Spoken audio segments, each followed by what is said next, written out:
Is there anything that we didn't talk about that you think um, our listeners should know or should have some information about before they dive into to divorce? Yeah, well, definitely, see if it's the right decision for you. Right. And so I want to say some people tend to maybe not get divorced or think that they can because of the financial constraints, because Hmm.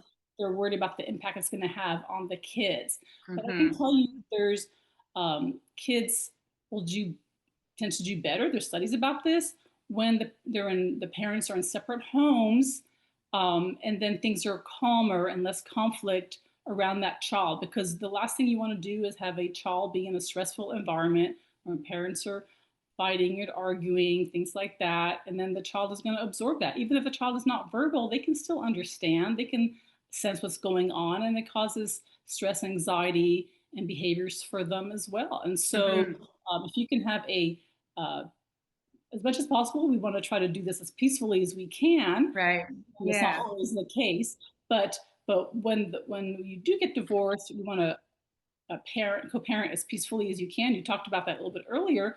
And so there's Yeah. things to do to help the child transition, to get them used to the idea of divorce, and then how to support them when they're in different homes as well. And so just because you're getting divorced doesn't mean you're not going to be seeing the other person or needing to parent together, communicate. So that's really important, is to be able to keep those lines of communication open, or find a way to do that, to share information, so that the child is not stuck in the middle and feel like they're having to take sides or anything like that, because a child sees themselves as half mom and half dad. So we don't want to ever say anything negative in front of them about the other parent, because then they might see that reflection on themselves.